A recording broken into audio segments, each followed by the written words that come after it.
It is true that ancient civilizations always venerated the sun. The chief god in most pantheons is the sun god. However, Zeitgeist implies here that Jesus, the only begotten Son of God, is an outgrowth of God's Son, S-U-N. God's Son, S-O-N, and Son, S-U-N, are homophones. But this argument cannot be made in other languages, so the point is invalid.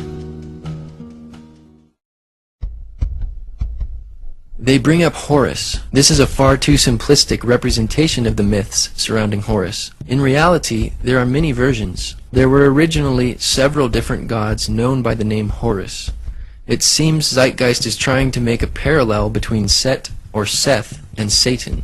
Besides both of these figures being evil and starting with the letter S in English, there is no parallel. The birth on December 25th can be immediately dismissed as irrelevant because nowhere in the Bible do we find any reference to the birth of Jesus being on December 25th. Nor do we find the birth of Horus on December 25th, but in the month of Koyak, or July 15th. Obviously, Jesus was not born in December, or any time in the winter for that matter, because we read in the Gospel of Luke, chapter 2, verses 7 and 8, that there were shepherds watching over their flocks at night. Jesus was most likely born in late spring or early autumn, as most scholars would agree.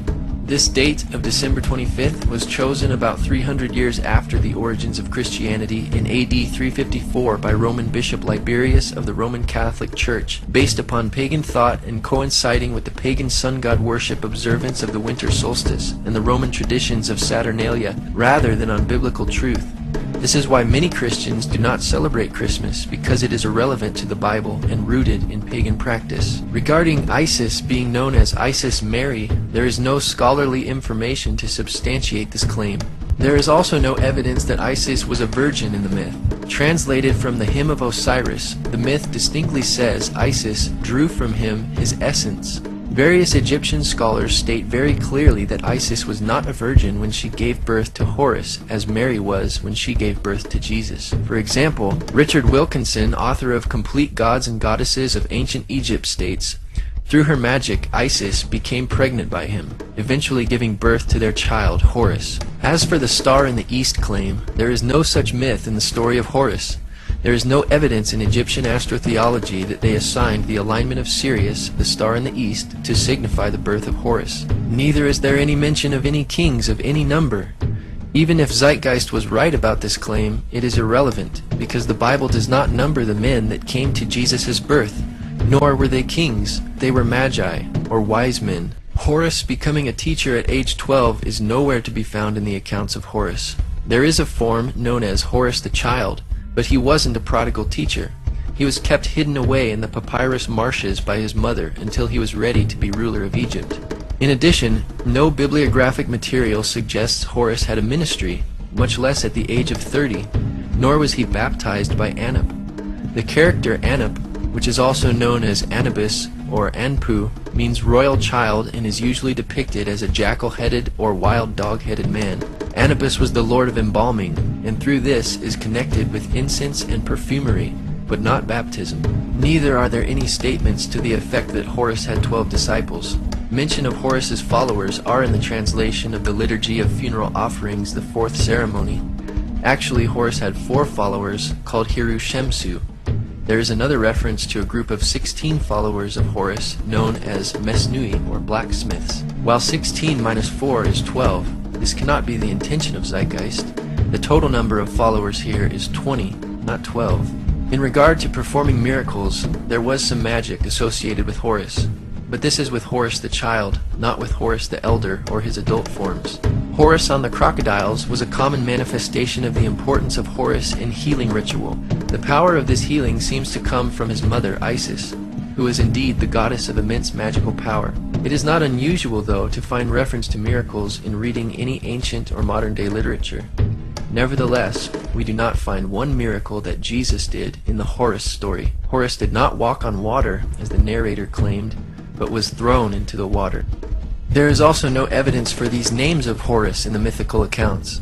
He was known as other titles, however. Horus the child was known by magical titles such as Horus on the crocodiles. Horus, as son of Isis and Osiris, was known as pillar of his mother, savior of his father, and Horus as a sun god was also known as lord of the sky, god of the east, Horus of the horizon, and later associated with Ra. In the 4th dynasty, the king, the living god, may have been one of the greatest gods as well. But by the 5th dynasty, the supremacy of the cult of Ra, the sun god, was accepted even by the kings. The Horus king was now also son of Ra, not the son of God. None of the titles for Horus listed in Zeitgeist are recognized by any Egyptologist. Horus was not crucified, buried for 3 days, or resurrected for that matter. In some versions, Horus had one or both of his eyes injured, but he was not killed, and it was his father Osiris who was killed, dismembered, reconstituted, and revived by Isis, his magical mother. Furthermore, death by crucifixion was not invented until long after the origins of the myths of Horus. From the earliest times, the god was depicted as a bird or falcon whose eyes are the sun and the moon, and whose breath is the cooling north wind manifested in different birds and species. Does this look like Jesus? Again, there is no primary Egyptian records prior to the New Testament to support the resemblances of Jesus and Horus. Next is Attis. Concerning the virgin birth claim, the Olympian gods, or Zeus, cut off the male organ and cast it away. There grew up from it an almond tree, and when its fruit was ripe, Nana picked an almond and laid it in her bosom. The almond disappeared, and she became pregnant. Nana abandoned the baby Attis. This is hardly a parallel to the biblical claim, but a desperate exaggeration. Again, December 25th is irrelevant. After Attis was tended by a he-goat, Attis fell in love and was not crucified, but castrated himself under a pine tree, which in no sense can be seen as death by crucifixion on a tree or a cross. Then Cybele restored Attis to life. Many critics refer to this as the resurrection of Attis, though there is no mention of a tomb or a 3-day period. Additionally, apologetics author Charlie Campbell states, the alleged resurrection of Attis isn't even mentioned until after 150 AD, long after the time of Jesus. Furthermore, Dr. Walter Burkert, a Greek religion scholar and author, stated, there is no evidence for a resurrected Attis. Even Osiris remains with the dead. As the Princeton theologian J. Gresham Machen points out, the myth contains no account of a resurrection. All that Cybele, the great mother goddess, is able to obtain is that the body of Attis should be preserved, that his hair should continue to grow, and that his little finger should move. Dr. Ronald Nash adds, it was only during the later Roman celebration, after AD 300, of the spring festival that anything remotely connected with a resurrection appears. Concerning Krishna, in Joseph Campbell's book Occidental Mythology, page 342, he stated, Krishna, whose terrible uncle Kansa was the tyrant king, the Savior's mother Devaki was of royal lineage, the tyrant's niece, and at the time when she was married the wicked monarch heard a voice mysteriously, which let him know that her 8th child would be his slayer. He therefore confined both her and her husband in a closely guarded prison where he murdered their first 6 infants as they came. According to this story, the mother Devaki had 7 children before Krishna was born. This would not make Devaki a virgin. Distinguished professor of Hinduism in India, Vasudha Narayana, PhD, University of Bombay, said, I've never heard of Krishna being born of a virgin, either through Sanskrit or vernacular texts, or even folklore.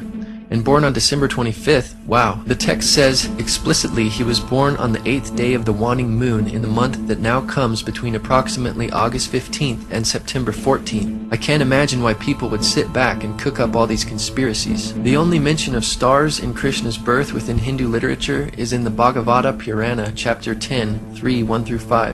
Then there was the supreme hour, all auspicious and most suitable, with the constellation of Rahini rising, and all the stars and planets in a favorable position. Everywhere was peace. The multitude of stars twinkled in the sky, and cities, towns, pasturing grounds, and mines were at their best. The minds of the saintly, oppressed, as they had been by the Asura, Kamsa and his men, turned perfectly contented when in that situation the kettle drums together resounded with the unborn one to be born. Twinkling stars in the sky are far from the biblical account of a star in the east signaling Jesus' birth. In the film Zeitgeist, author Edward Carpenter is cited for providing this information on Krishna's supposed miracles and resurrection. Carpenter, in his book Pagan and Christian Creeds, stated, to go into the parallelism of the careers of Krishna, the Indian sun god, and Jesus would take too long, because indeed the correspondence is so extraordinarily elaborate. He then cites Robertson's Christianity and Mythology as a reference. Then Robertson transcribes the outline of the well-known Krishna saga as follows. The son of Devaki, the two brothers grew up in the midst of the shepherds, slaying monsters. Arrived at adolescence, the two brothers put to death Kamsa, and Krishna became king. He continued to clear the land of monsters. After having been present at the death of his brother, he himself perished, wounded in the heel by the arrow of a hunter. Thus we read in the well-known Krishna saga that there is no virgin birth, no star, and no miracles. The comparisons are not so extraordinarily elaborate after all. Robertson also stated, the case in favor of the assumption of Christian priority has been in a general way strengthened by the precise investigation of Hindu literature, which has gone to show that much of it, as it stands, is of far later redaction than had once been supposed. Thus, Zeitgeist cites Carpenter, and Carpenter cites Robertson, who admits that Hindu literature is of much later publication than previously assumed, and therefore any similarities between Christianity and Hinduism were borrowed by the Hindus and not vice versa. In the long Indian epic poem, the Mahabharata, Book 16, there is an account of the death of Krishna. It reads, having restrained all his senses, speech, and mind, Krishna laid himself down in high yoga. A fierce hunter of the name of Jara then came there, desirous of a deer. The hunter, mistaking Krishna for a deer, pierced him at the heel with a shaft and quickly came to the spot for capturing his prey. Coming up, Jara beheld a man dressed in yellow robes, wrapped in yoga, and endued with many arms. Regarding himself an offender, and filled with fear, he touched the feet of Krishna. The high-souled one comforted him, and then ascended upwards, filling the entire welkin with splendor. Krishna died and ascended, but there is still no resurrection, as claims Zeitgeist. It's hard to imagine how this blue Indian man could be mistaken for Jesus, or a deer for that matter. The only similarity we have here is an ascension, which is not even mentioned in Zeitgeist. Even if you do want to take Zeitgeist's premise that the ascension account might have been borrowed, then who borrowed from who? The earliest testimony for the complete text of the Mahabharata dates to the 1st century AD by the Greek sophist Dion Chrysostom. The available accounts of Dionysus' birth indicate that Dionysus was not born of a virgin. In the best-known myth, Dionysus was born through an affair between Zeus and a princess. In another version, Zeus mated with his daughter Persephone, and she bore Dionysus. Dr. Edwin Yamauchi, professor of history at Miami University, confirms, there is no evidence of a virgin birth for Dionysus. As the story goes, Zeus, disguised as a human, fell in love with the princess Semele, the daughter of Cadmus, and she became pregnant. Also, not only is December 25th irrelevant to Jesus' birth, there is also no reference to Dionysus being born on December 25th in any scholarly literature. Even some of Zeitgeist's sources, Timothy Freak and Peter Gandy, note that Dionysus' birth was celebrated on January 6th by some in Alexandria, which makes it of no relevance for copycat claims. Indeed, Dionysus was a traveling teacher. At any rate, this is a vague similarity that could be found in most ancient and modern literature concerning any figure with a message to share with others. But there are differences as well. Dionysus wandered the world accompanied with wild women, flush with wine, shoulders draped with fawn skin, whereas Jesus traveled the limited area surrounding Jerusalem, providing moral teachings. Though there are accounts of Dionysus filling empty vessels with wine, there is no reference to Dionysus turning water into wine, as Zeitgeist claimed. And it is not surprising that Dionysus performed miracles involving wine, since he was the god of wine. One historical study explains, the ancient literature says that there was a spring with clear, sparkling, wine-colored water, very pleasant-tasting water in which the newly born Dionysus was bathed. Also, a spring in the temple flowed with wine. At Elis, the priests of Dionysus placed 3 large empty cauldrons in a sealed room to find them filled with wine when they returned the next day. However, from these references it is obvious that there are significant differences between the Dionysus legend and the story in John 2. The spring flowed with water, and the one at Andros flowed with wine, not wine that had once been water. And the empty cauldrons in the Elis temple were filled with wine rather than water subsequently changed into wine. Key elements in John's story. These differences have convinced most scholars that John or his tradition is not dependent on the Dionysus legend for this story. Research professor Dr. Donald A. Carson wrote, older attempts to interpret this sign as a Christianized version of the Dionysus myth or of related stories have largely been abandoned in the light of evidence that the alleged parallels are wholly inadequate. Zeitgeist's source for these titles of Dionysus, Acharya S., only says he was considered the only begotten son, Alpha and Omega, etc., not that he actually was known by these titles. She has absolutely no source for the title King of Kings, which is a generic term in the first place, and secondly does not even suit Dionysus, since Zeus was the head god according to mythology. Nor does the title Only Begotten Son suit Dionysus, since Zeus had several offspring including Athena, Apollo, Artemis, Hermes, Persephone, Dionysus, Perseus, Heracles, Helen, Minos, and Muses. James Frazer, author of The Golden Bough, is cited in Zeitgeist for this claim of the resurrection. With such an array of options, it may be no surprise that at least one variation bears a superficial resemblance to what happened to Jesus. Still, this vague description does not match with the Jewish concept of resurrection. You're going to have to give me a date for the earliest inscription, because Dionysus, I don't know anybody who thinks Dionysus is pre-Christian, not the resurrection portion. Okay, well, all I can tell you is that the myth is that he is torn apart by the Titans, eaten, and he is raised from the dead. But what is the date? I don't know the date of the, as I said, of the original, as far as any writings we have. But I know that with the myths, the Greek myths, most of our Greek myths, we do have from later collections, except we know they were told earlier because we have the vase paintings depicting them going way back in time. But the question is there a resurrection? And since we don't have any resurrection predating the 2nd century, all the way to the 4th century are the earliest ones, 2nd to 4th, we can say, well, maybe there's a resurrection there, but there's no data. Even Tim Callahan, the skeptic you just saw defending Dionysus, admits there is no crucifixion.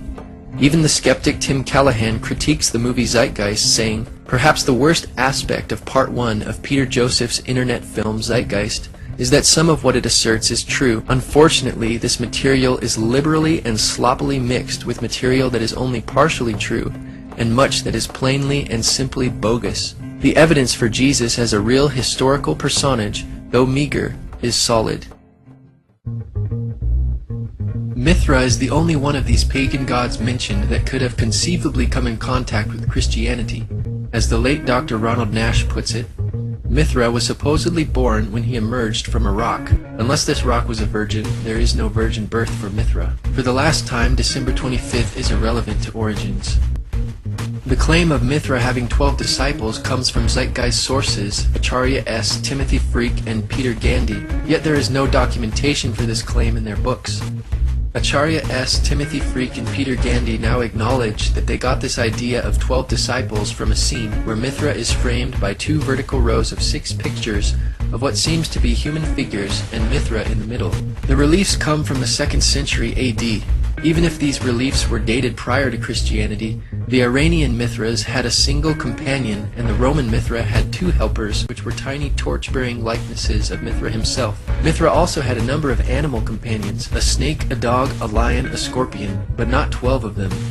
Mithra did perform a number of actions rather typical for any deity worldwide, true or false, and in both his Iranian and Roman incarnations. It must be remembered, however, that some general similarities would normally apply to any religious leader. However, these are not objects that require some theory of dependence. Besides, the mysteries were not practiced until the 1st century AD, and Mithraism reached the height of its popularity around the 3rd and 4th centuries, when it was particularly popular among the soldiers of the Roman Empire. But that rules out the possibility of influence on Christianity. In his book, Image and Value in the Greco-Roman World, Richard Gordon writes that there is no death of Mithras, and thus there is no resurrection of Mithra, nor is there a 3-day burial. Zeitgeist sources, Freak and Gandy, claim that the Mithraic initiates enacted a similar resurrection scene, but their only reference is post-Christian Tertullian's Prescription Against Heretics, chapter 40, which is also quoted in the Zeitgeist addendum. In context, this in no way proves Zeitgeist's point, because Tertullian was explaining how Mithraic practices, which were introduced into Roman culture after Christianity, copied Christianity. Mithraic practices were not even in existence in the 1st century when Christianity began, but they were beginning to emerge in Tertullian's time and apparently copying Christian and Jewish beliefs. The complete passage reads, "The devil, of course, to whom pertain these wiles which pervert the truth, and who by the mystic rites of his idols vies even with the essential portions of the sacraments of God, he too baptizes some, That is, his own believers and faithful followers, he promises the putting away of sins by a layer of his own. And, if my memory still serves me, Mithra there, in the kingdom of Satan, sets his mark on the foreheads of his soldiers, celebrates also the oblation of bread, and introduces an image of a resurrection. Therefore, in the very source cited by Zeitgeist and freaking Gandhi, Mithra celebrates and introduces an image of a resurrection, which can hardly be seen as a resurrection of Mithra, or for Mithraic initiates. Additionally, Tertullian's writing is significantly after the New Testament times. Dr. Ronald Nash affirms, "No claim can be made that Mithras was a dying and rising god. The tide of scholarly opinion has turned dramatically against attempts to make early Christianity dependent on the so-called dying and rising gods of Hellenistic paganism. Any unbiased examination of the evidence shows that such claims must be rejected. Sunday worship only appears in Roman Mithraism, and Acharya S. is apparently assuming that what held true for Roman Mithraism also held true for the Iranian Mithraism, but there is no evidence for this idea. It is therefore unlikely that borrowing occurred, but if there was borrowing, it was the other way around. Though the Bible teaches that Jesus rose from the dead on Sunday, and early Christians considered this the Lord's Day, they not only worshipped him on this day of the week, but every other day as well, as we read in Acts chapter 2, 46 and 47. And the Jews, such as Jesus, worshipped on the Sabbath, or Saturday. In the early 4th century, it was Constantine of the Roman Catholic Church who paganized the meaning of Sunday. His Sunday law of March 7th, AD 321 read, "On the venerable day of the sun, let the magistrates and people residing in the cities rest, and let all workshops be closed." Mithraism could not have influenced the Gospel writers because it was not even known to the Roman world at the time of early Christianity.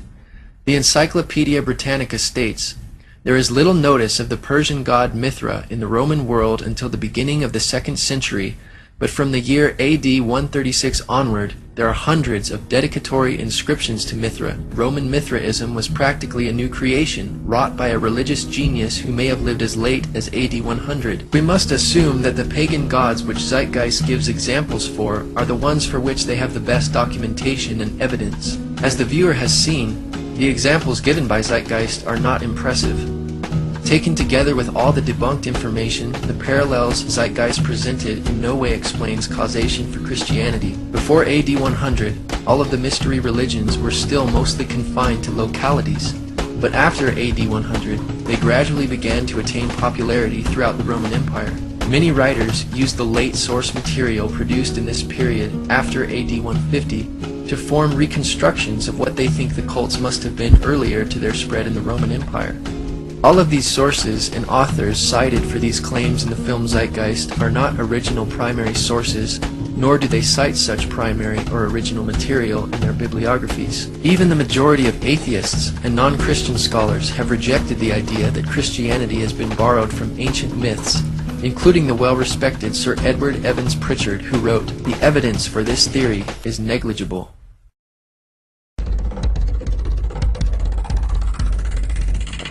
First of all, the birth sequence is completely astrological. The star in the east is Sirius, the brightest star in the night sky, which, on December 24th, aligns with the 3 brightest stars in Orion's belt. These 3 bright stars in Orion's belt are called today what they were called in ancient times, the 3 kings. And the 3 kings and the brightest star, Sirius, all point to the place of the sunrise on December 25th. This is why the 3 kings follow the star in the east, in order to locate the sunrise, the birth of the sun. Once again, even if you were to label the 3 stars in Orion's belt the 3 kings, it would be irrelevant to the Bible, as is December 25th irrelevant. Though the Magi, not kings, presented 3 gifts, nowhere do the Bible writers make an issue of there being 3 of them in number. Apparently, it was insignificant to the Gospel writers, and so it is to us as well. This entire astrological premise is problematic. Not only does Sirius align with the 3 stars in Orion's belt 365 days a year, and not only in December, but they are more or less aligned to the sun for almost all of the winter months. There is nothing at all special about December 25th. In fact, it is by December 25th that Orion is almost totally below the horizon. It would be much more accurate of Zeitgeist if this event was said to happen a month or so earlier. The Virgin Mary is the constellation Virgo, also known as Virgo the Virgin. Virgo in Latin means virgin. Virgo is also referred to as the house of bread, and the representation of Virgo is a virgin holding a sheaf of wheat. This house of bread and its symbol of wheat represents August and September, the time of harvest. In turn, Bethlehem in fact literally translates to house of bread. Bethlehem is thus a reference to the constellation Virgo, a place in the sky, not on earth. Bethlehem indeed means house of bread. Nevertheless, there is no basis for concluding that Bethlehem was a fictitious place which was fabricated based upon the constellation Virgo in the sky. The existence of Bethlehem is attested by biblical and extra-biblical sources. First, Old Testament authors prior to the 1st century mention Bethlehem. Also, the Jewish historian Josephus mentions Bethlehem as the location where King David was anointed to be future king of Israel. J.B. Hennessy reports of the archaeological evidence demonstrating that Bethlehem was inhabited during the Iron Age and the 1st century. He recorded, "Perhaps most important has been the isolation in 1969 of the Iron Age tell. The limits of the Iron Age occupation, while not entirely clear, appear to be on the flat surface of the slopes immediately beneath the basilica and to the east. The work was carried out by Israel Archaeological Society. Bethlehem appears to have been a major area of occupation from the Paleolithic period." Former astrologer and author of Spellbound, The Paranormal Seduction of Today's Kids, Marcia Montenegro wrote, "You can't just make a story out of names like Virgo, Leo, Taurus, etc. And why doesn't the story begin with Aries? If it did, then Leo comes before Virgo. Yet Leo is supposedly Jesus, the Lion of Judah. It seems it would come after Virgo, not before, in a story." There's another very interesting phenomenon that occurs around December 25th, or the winter solstice. From the summer solstice to the winter solstice, the days become shorter and colder. And from the perspective of the northern hemisphere, the sun appears to move south and get smaller and more scarce. The shortening of the days and the expiration of the crops when approaching the winter solstice symbolize the process of death to the ancients. It was the death of the sun.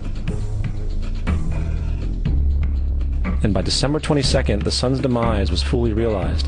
For the sun, having moved south continually for 6 months, makes it to its lowest point in the sky. Here a curious thing occurs. The sun stops moving south, at least perceivably, for 3 days. And during this 3-day pause, the sun resides in the vicinity of the Southern Cross, or Crux, constellation. And after this time, on December 25th, the sun moves 1 degree, this time north, foreshadowing longer days, warmth, and spring. Anybody with a simple astrology program can confirm for themselves that during the lifetime of Jesus, or in any other time for that matter, that when the sun rises, it is nowhere near the Southern Cross. The idea that the sun rises in the Southern Cross constellation is ridiculous. Dr. Noah Swerdlow is professor of astronomy and astrophysics at the University of Chicago. He also specialized in the study of the practice of astronomy in antiquity through the 17th century. He states, "That crux, the Southern Cross, was not recognized as a separate constellation in antiquity, because, as seen from the Mediterranean, it is low on the southern horizon and is surrounded on 3 sides by the stars of Centaurus, which is a large prominent constellation, and the 4 bright stars of Crux are included as stars of Centaurus in Ptolemy's star catalog. It is only when you go farther to the south, so that the Crux is higher in the southern sky, that it becomes prominent as a group of stars by itself, so its recognition had to wait until the southern voyages of the 16th century. Thus, the Southern Cross was not even discovered or recognized until the 16th century, long after the 1st century writers of the New Testament." And thus it was said, "The Son died on the cross, was dead for 3 days, only to be resurrected or born again." Christians have never said anything like this, that the Son, S-U-N, died on the cross. Maybe Peter Joseph wants us to think ancient religions said this, but they did not either, and there is likewise no reference or source for such a saying. Now, probably the most obvious of all the astrological symbolism around Jesus regards the 12 disciples. They are simply the 12 constellations of the zodiac, which Jesus, being the sun, travels about with. The source for this claim is author and skeptic Acharya S., who alleges the sun's followers or disciples are the 12 signs of the zodiac, through which the sun must pass.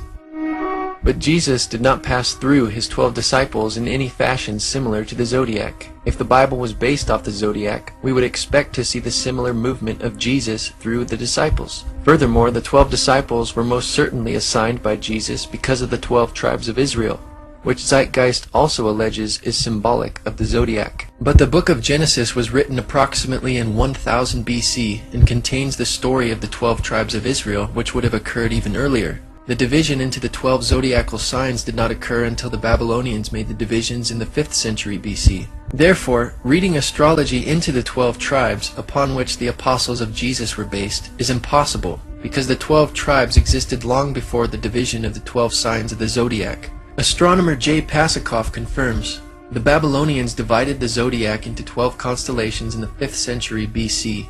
So the only evidence that remains for this claim is the number 12. If we want to accept their allegations on this, however, we also need to accept that Dunkin' Donuts is owned by an astrologer, since you get a discount when you buy a dozen donuts. Grocery stores are also owned by astrologers, since they sell you eggs by the dozen. Even our legal system must be influenced by astrology, since there are 12 jurors. Unlike fictitious myths and legends associated with astrology, we have much historical evidence that the 12 apostles were indeed real historical people.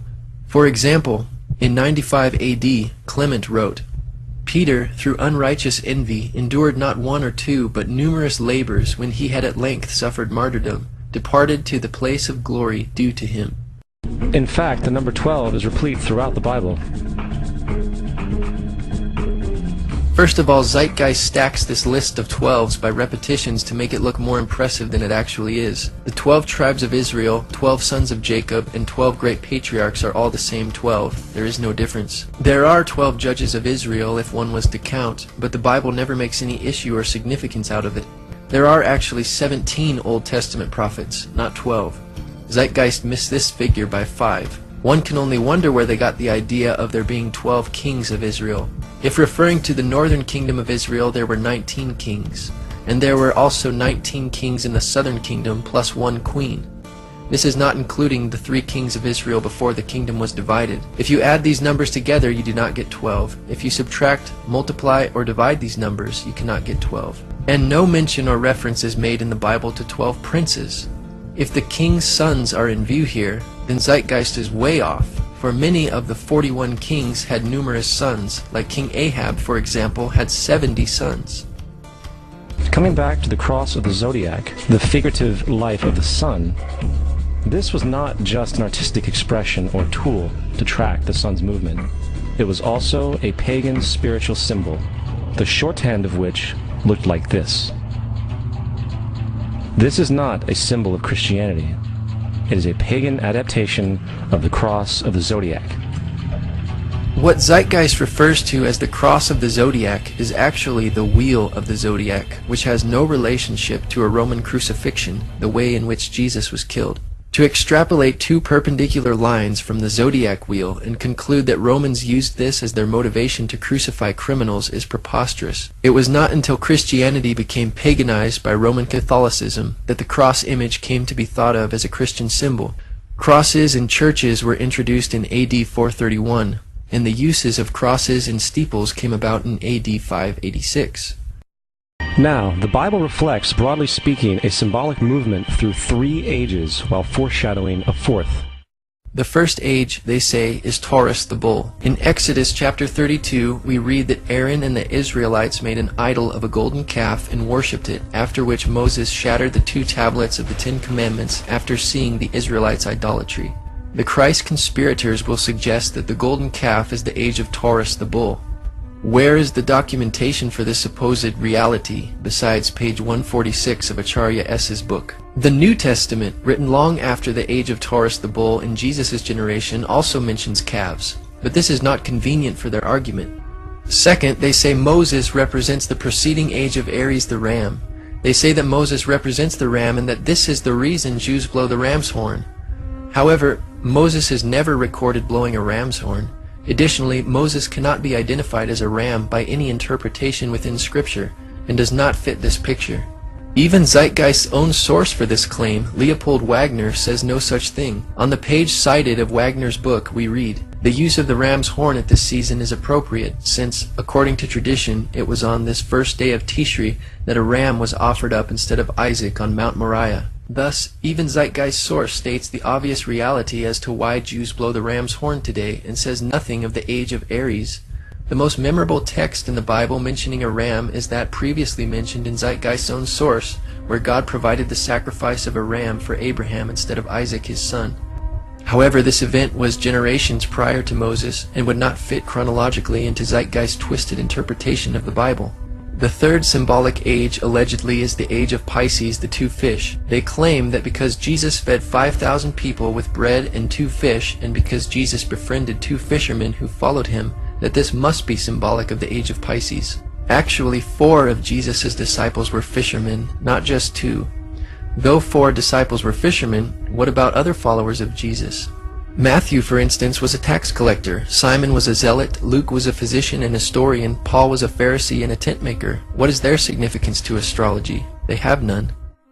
And I think we have all seen the Jesus fish on the back of people's cars. Little do they know what it actually means. It is a pagan astrological symbolism for the sun's kingdom during the age of Pisces. Actually, the fish symbol was an identifying symbol for Christ, which early persecuted Christians used, and it has nothing to do with the age of Pisces. The Greek word ichthus for fish is an acrostic based on the initials of Jesus Christ, Son of God, Savior. Indeed, Jesus fed 5,000 people with 2 fish and 5 loaves of bread. But he later fed 4,000 people with a few fish, or more fish than 2 fish, and 7 loaves of bread. Obviously, Zeitgeist does not quote this event because it does not fit their paradigm. According to Zeitgeist hermeneutic, it could just as easily be called the age of bread, but there is no such thing. Jesus also healed people, gave sight to the blind, raised the dead, walked on water, and cast out demons of people, but there is no astrological ages accompanying these miracles. Besides, fish and fishermen are also mentioned in the Old Testament, which predated Jesus and was prior to the age of Pisces. New Testament stories also refer to a rooster, doves, donkeys, birds, camels, sheep, and goats, yet none of these animals would normally fall under the age of Pisces, like fish. In Luke chapter 22 verse 10, Jesus tells his disciples to enter into the city where they will meet a man bearing a pitcher of water. Acharya S. and Zeitgeist claim this is a symbolic foreshadowing of the age of Aquarius, or the water bearer. How the text conveys foreshadowing one cannot say, except for Acharya S. Acharya goes farther than Zeitgeist, claiming Jesus was baptized in Aquarius, the water bearer, hinting that Jesus will bring in the age of Aquarius. But the age of Aquarius begins around AD 2150, so how exactly was Jesus baptized in Aquarius? Acharya S. then claims that Jesus became the Good Shepherd and the Lamb in Aries the Ram. Aries, from about 2150 BC to AD 1, which has already been attributed to Moses, is now attributed to Jesus, but has nothing to do with Jesus, just as it had nothing to do with Moses. A lamb is not a ram, and has nothing to do with shepherding sheep. The only parallel here is that they are animals. This is a wild generalization. She goes on to state that Jesus told parables of the sowing and tilling in the fields in Taurus the bull. Acharya has now attributed all 4 of these ages to Jesus somehow. But which one is it? To these critics, any mention of bulls is automatically accredited to the age of Taurus, any mention of animals to the age of Aries, any reference to fish to the age of Pisces, and any reference of water to the age of Aquarius. You would think that there would be much less broad and cryptic references if this were the reality and the intention of the writers of the Bible. Jesus told parables and several agricultural metaphors, including fig trees, wheat and tares, sheep and goats, seeds, and many others. But there is no supposed symbolic age for these parables. Obviously, Bible stories will abound with fish, because fish were the most common source of protein near the Sea of Galilee. Now, we have all heard about the end times and the end of the world. The cartoonish depictions in the book of Revelation aside, the main source of this idea comes from Matthew 28:20, where Jesus says, "I will be with you even to the end of the world." However, in the King James Version, world is a mistranslation, among many mistranslations.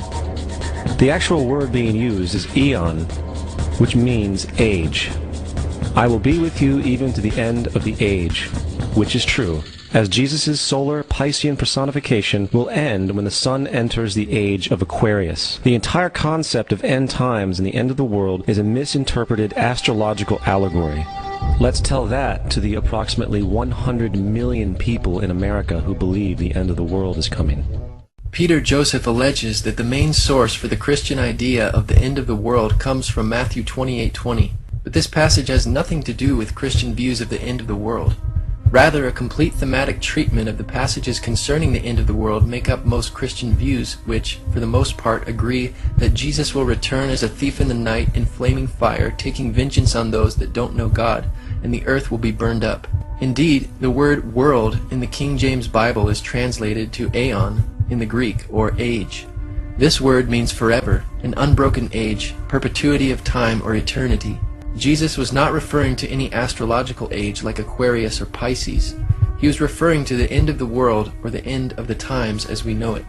The Greek word aeon was used again by Jesus in reference to the end of the world when he said, "The harvest is the end of the world," or aeon, and the reapers are the angels. In Luke chapter 1 verse 70, Jesus refers to God's holy prophets which have been since the world or aeon began. God's prophets, such as Moses, did not live in the astrological age of Pisces as Jesus, yet Jesus includes them in this passage. It is obvious Jesus is not referring to an astrological age here. Paul stated in Romans 12:2, "Do not be conformed to this world or aeon, but be transformed by the renewing of your mind." Again, he is referring to time since the world began until it ends. The Bible also says, "The world or aeon passes away, and the lust thereof. But he that does the will of God abides forever." The amount of time it takes for the procession to go through all 12 signs is roughly 25,765 years. This is also called the Great Year, and ancient societies were very aware of this. The narrator, Peter Joseph, makes sure to say that ancient societies were very aware of this, because Zeitgeist's whole premise and theory is dependent upon the ancients acknowledging the astronomical concept to which they refer. However, modern astrological beliefs are not identical to the ancient astrological beliefs, and Zeitgeist's argument regarding the various astrological ages is irrelevant. Historian of science and winner of the Genius Award from the MacArthur Foundation, Dr. Noel Swerdlow's response to Acharya's claims in Zeitgeist are as follows. In antiquity, constellations were just groups of stars, and there were no borders separating the regions of one from the region of another. The modern ideas about the age of Pisces or the age of Aquarius are based upon the location of the vernal equinox in the regions of the stars of those constellations. But the regions, the borders between those constellations, are a completely modern convention of the International Astronomical Union for the purpose of mapping, and never had any astrological significance. I hope this is helpful, although in truth what this woman is claiming is so wacky that it is hardly worth answering. So when this woman says that the Christian fish was a symbol of the coming age of Pisces, she is saying something that no one would have thought of in antiquity, because in which constellation of the fixed stars the vernal equinox was located was of no significance, and is entirely an idea of modern, I believe 20th century astrology. The borders of constellations between, say, Aries, Pisces, and Aquarius are modern conventions of the International Astronomical Union, and there is nothing ancient about them. The Bible is nothing more than an astrotheological literary hybrid, just like nearly all religious myths before it. Most people with a basic knowledge of the Bible would immediately see the fallacies and contradictions in these arguments. For example, the Bible and Jesus are clearly not hidden allegorical prescriptions for sun and star worship, because in Genesis chapter 1, God created the sun, moon, and stars. A further distinction is in Deuteronomy chapter 4, where God specifically forbids the Israelites to worship the sun and stars as the Egyptians did. Through the prophet Isaiah, God mockingly asked if the stargazers could actually protect those who follow them from the real power and maker of the universe. In the book of the prophet Ezekiel, God showed to Ezekiel in a vision 25 men of Judah in the inner court of the temple worshiping the sun rather than God. God considered this an abomination. Additionally, in 2 Kings chapter 23 verse 5, the priests who burned incense to the sun, to the moon, and to the planets were called idolatrous priests. Not one of these scriptures are referenced in Zeitgeist, because it would destroy their argument, distinguishing clearly between the celestial bodies and the creator of them. The origin of Christianity arose out of Judaism, which denounced these practices all throughout the Old Testament. In the Old Testament, there is the story of Joseph. Joseph was a prototype for Jesus. Joseph was born of a miracle birth. Jesus was born of a miracle birth. Joseph was of 12 brothers. Jesus had 12 disciples. Joseph was sold for 20 pieces of silver. Jesus was sold for 30 pieces of silver. Brother Judah suggests the sale of Joseph. Disciple Judas suggests the sale of Jesus. Joseph began his work at the age of 30. Jesus began his work at the age of 30. The parallels go on and on. Here, Zeitgeist's case is very misleading. Though God opened Rachel's womb, it's difficult to consider the birth of Joseph a miracle birth like that of Jesus, who was divine and born of a virgin. Indeed, Jesus had 12 disciples, but Joseph only had 11 brothers. There is no parallel. Though Judas suggested the sale of Joseph, it was Midianite merchantmen that sold Joseph to the Ishmaelites as a slave. Jesus, on the other hand, was not sold, but betrayed by Judas, who was paid 30 pieces of silver by the Jews. Jesus did begin his ministry at age 30, but Joseph began his prophetic ministry receiving dreams from God at age 17. The age 30 for Joseph is mentioned in Genesis, but the Bible simply says, Joseph was 30 years old when he stood before Pharaoh, king of Egypt. And Joseph went out from the presence of Pharaoh and went throughout all the land of Egypt. Aside from Zeitgeist's parallels being inaccurate, the simple fact that there are parallels between Jesus and other people in the Bible like Joseph does not make either of them fictional. Inscribed about 3,500 years ago on the walls at the Temple of Luxor in Egypt are images of the Annunciation, the miracle conception, the birth, and the adoration of Horus. The images begin with Thoth announcing to the Virgin Isis that she will conceive Horus, then Neph, the Holy Ghost, impregnating the Virgin, and then the virgin birth and the adoration. This is exactly the story of Jesus' miracle conception.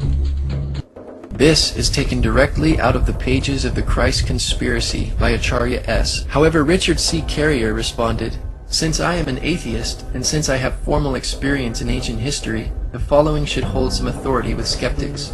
The Luxor inscription does not depict impregnation by a spirit, but involves very real sex, and the woman involved is the mythical queen of Egypt in an archetypal sense, not Isis per se. Several things are very clear from the written narrative. The adoration scene only involves important state officials, not kings or magi. Understanding their background and cultural and historical context is helpful and necessary, but it doesn't lead to any plagiaristic scandal of the sort Acharya S. wants there to be." In regard to the inscription and Zeitgeist interpretation, researcher Keith Thompson contacted John Baines, professor of Egyptology at Oxford University, who stated, "The reliefs you mentioned show the conception and birth of the future king after the creator god. Amun-Ra has taken on the form of the existing king to impregnate the queen. There are links, but they are very far apart. Your source is a very long way off that, and several of the statements it makes are wrong." Dr. Janet Johnson, professor of Egyptology at the University of Chicago, stated, "The scene showing the god Amun visiting the queen mother to impregnate her with the future ruler, in this case Queen Hatshepsut, a Christian interpretation just doesn't work." When contacted about the film Zeitgeist, Victor Blunden of Universities of Manchester and Liverpool and of Ancient Egypt magazine said, "I have heard mention of this film before, and though I haven't seen it myself, I understand that it contains many misinterpretations and distortions of the actual Egyptian textual and relief material to get its message across. Egyptian kings were believed to be semi-divine beings, the son of an Egyptian god by a human mother. Thus the relief refers to the king Amenophis III and not to Horus, though kings could sometimes be said to be the incarnation of the gods, due to another Egyptian myth. This is where the confusion may have come in. The reliefs actually refer to the conception of the king, showing he was born of a human mother, the queen of Egypt, by the god Amun. It was not seen as an immaculate conception, as the queen was impregnated by the god Amun. This is not the Virgin Isis, but the queen of Egypt depicted, and by this time she was not a virgin as she had sex. The second scene clearly shows a pregnant Queen Matumuya standing between the two Egyptian gods. The scene generally show the baby infant being presented to the other Egyptian gods and finally being presented to the god Amun, who acknowledges that the child is his true son. Thus the interpretation of this scene by the film Zeitgeist appears totally wrong, as it imposes Christian values interpretations on a typical scene showing the divine conception of an Egyptian king. The god Horus is not mentioned here. Isis is not depicted as far as I can see. There are no three kings or magi bearing gifts. which is total fabrication and quite out of context in the Egyptian myth. Scholars disagree with Zeitgeist, which in this case quotes Gerald Massey as their source, a self-taught Egyptologist and practicing druid. Zeitgeist flashes a long list of quote-unquote staggering claims faster than the viewer can even read them all. If the movie is slowed down, however, we notice that many of these claims were mentioned earlier and thoroughly refuted in the Horus section. Not only are most of these similarities wild conjectures, many of them are not even in the Bible. Actually, the list appears exactly as seen in Zeitgeist with no sources whatsoever in the appendix of Gerald Massey's book, Ancient Egypt, The Light of the World. For example, they say, the two mothers of child Horus, who were sisters, equals the two mothers of child Jesus, who were sisters. Nowhere does the Bible even allege that Jesus had two mothers.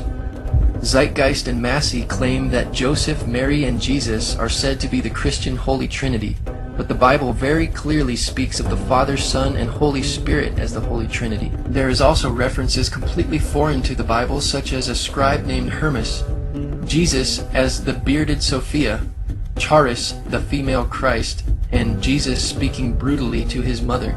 They say there are 7 gifts of the Holy Spirit. Actually, there are more than 7 in the Bible.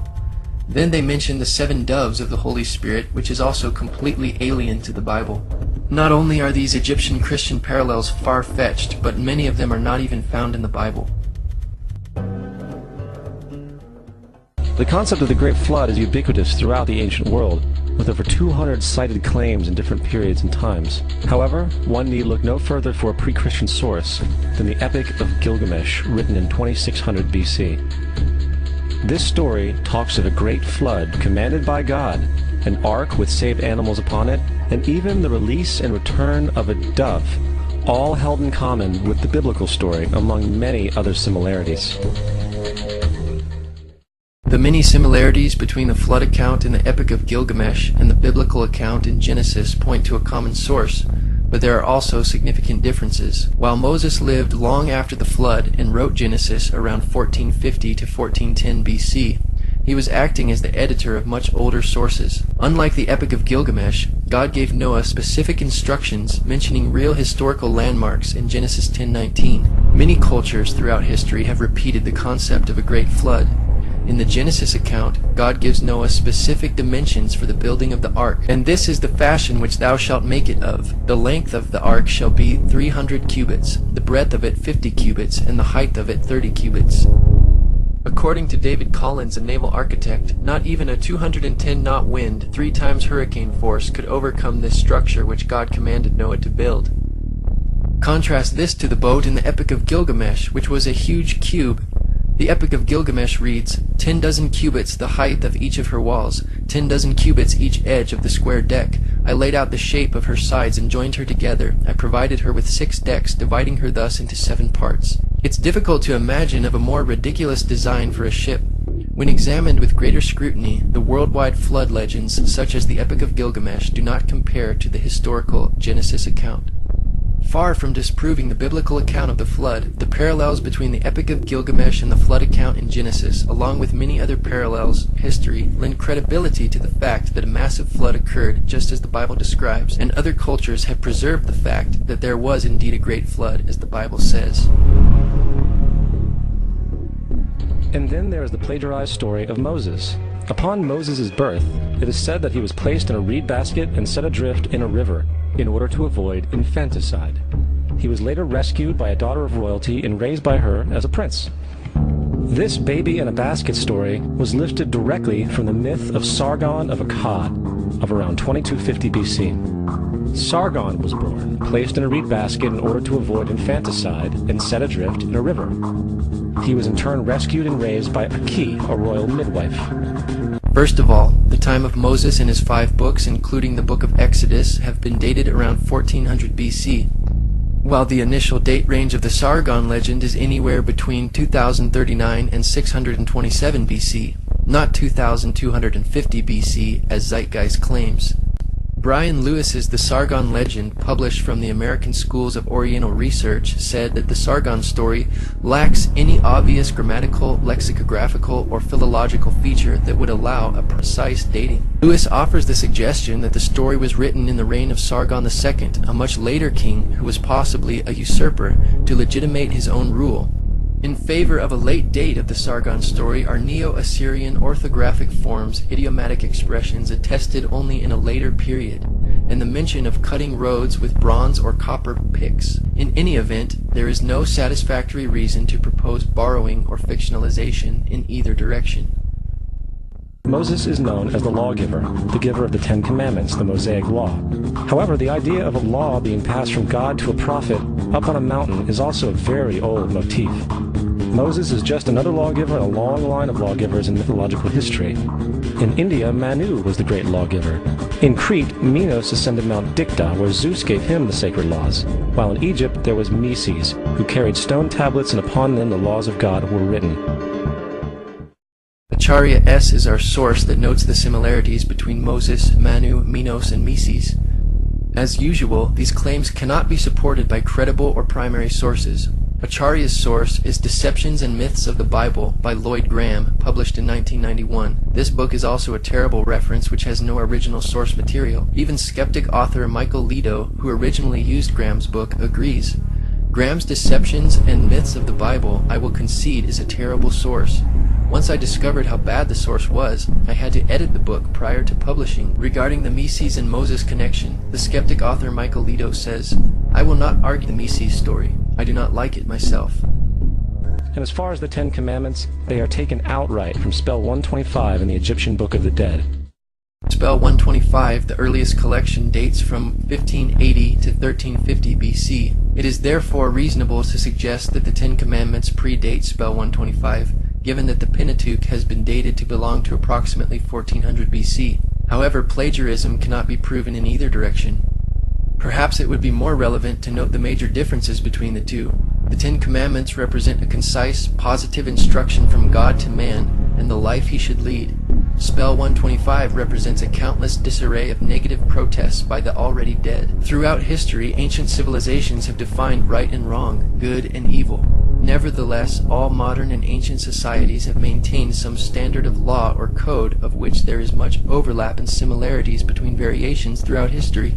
As the Apostle Paul wrote, For when the Gentiles, which do not have the law, do by nature the things contained in the law, these, not having the law, are a law to themselves, which show the work of the law written in their hearts, their conscience also bearing witness, and their thoughts the meanwhile accusing or else excusing one another. Justin Martyr, one of the first Christian historians and defenders, as far as he was concerned, the devil did it.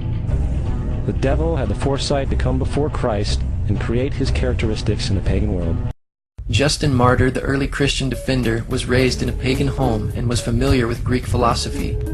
All these passages suggest that Justin Martyr is simply attempting to convince skeptical pagan audiences by parallels that would be familiar and communicable to them. He was also attempting to convince the Roman emperor that Christian teachings and claims were not that different from other religions that enjoyed Rome's protection, while Christians were being persecuted and killed for their beliefs. J. Gresham Machen, a New Testament professor at Princeton Theological Seminary, stated, When Justin Martyr refers to the birth of Perseus as a birth from or through a virgin, he is going beyond what the pagan sources contained. There seems to be no clear evidence that pagan sources used the word virgin as referring to mothers of heroes, mythical or historical, who were represented as being begotten by the gods. Zeitgeist claims that the devil had the foresight to come before Christ and create these characteristics in the pagan world is yet another obvious misinterpretation of the text. Justin Martyr wrote, From what has been already said, you can understand how the devils, in imitation of what was said by Moses, asserted that Proserpine was the daughter of Jupiter, and instigated the people to set up an image of her under the name of Korah. For as we wrote above, Moses said, In the beginning God made the heaven and the earth, and the earth was without form and unfurnished, and the Spirit of God moved upon the face of the waters. In imitation, therefore, of what is here said of the Spirit of God moving on the waters, they said that Proserpine, or Coral, was the daughter of Jupiter, and in like manner also they craftily feigned that Minerva was the daughter of Jupiter, not by sexual union, But, knowing that God conceived and made the world by the Word, they say that Minerva is the first conception, which we consider to be very absurd, bringing forward the form of the conception in a female shape. Hence, Justin did not argue that demons or the devil copied Christian beliefs beforehand, as Zeitgeist claims. Rather, they copied the older Jewish beliefs and prophecies about Jesus found in the Old Testament. In another place, Justin says, "And these things were said both among the Greeks and among all nations, where they, the demons, heard the prophets foretelling that Christ would specially be believed in, but that in hearing what was said by the prophets, they did not accurately understand it, but imitated what was said of our Christ. Like men who are in error, we will make plain." If Zeitgeist wants to cite Justin Martyr as an historical reference, it cannot be denied that Justin knew these parallels were hardly parallels at all, because he affirms that the greatest distinction of Jesus, his crucifixion, was not copied by the pagan myths, as Zeitgeist alleges. He said, "But in no instance, not even in any of those called sons of Jupiter, Zeus, did they imitate the being crucified, for it was not understood by them, all the things said of it having been put symbolically." Justin also notes that no proof is offered for the Greek gods because they were mythical, but Jesus was a historical person. He says, "But those who hand down the myths which the poets have made adduce no proof to the youths who learn them, and we proceed to demonstrate that they have been uttered by the influence of the wicked demons to deceive and lead astray the human race." Furthermore, is there any non-biblical historical evidence of any person living with the name Jesus, the son of Mary, who traveled about with 12 followers, healing people and the like? There are numerous historians who lived in and around the Mediterranean, either during or soon after the assumed life of Jesus. How many of these historians document this figure? Not one. However, to be fair, that doesn't mean defenders of the historical Jesus haven't claimed the contrary. 4 historians are typically referenced to justify Jesus' existence. Pliny the Younger, Suetonius, and Tacitus are the first 3. Unlike these mythical deities, the documentation for a historical Jesus is actually more compelling than the documentation for other ancient figures like Confucius and Buddha. Peter Joseph makes several false statements here. First of all, none of these historians mentioned were defenders of the historical Jesus.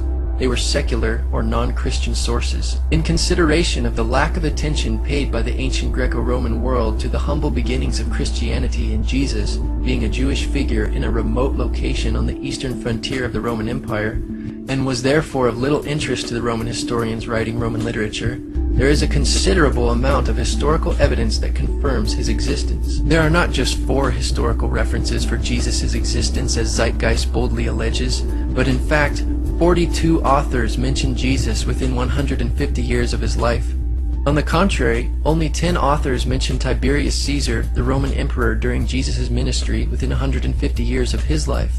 If liberal scholars applied the same arbitrary standard of rejection of historical evidence to other ancient historical personages besides Jesus, such as Julius Caesar or Alexander the Great, they would be forced to reject all history as myth. It is for this reason the brilliant historian F.F. Bruce wrote, "The historicity of Christ is as axiomatic for an unbiased historian as the historicity of Julius Caesar." Tacitus was governor of Asia in AD 112 and was known as the greatest historian of ancient Rome. In his Annals of Imperial Rome, Tacitus wrote about Emperor Nero's persecution of the Christians. He says, "To suppress therefore the common rumor, Nero procured others to be accused, and inflicted exquisite punishments upon those people who were in abhorrence for their crimes, and were commonly known as Christians. They had their denomination from Christus, Christ, who in the reign of Tiberius was put to death as a criminal by the procurator Pontius Pilate. This pernicious superstition, though checked for a while, broke out again and spread not only over Judea, the source of this evil, but reached the city Rome also."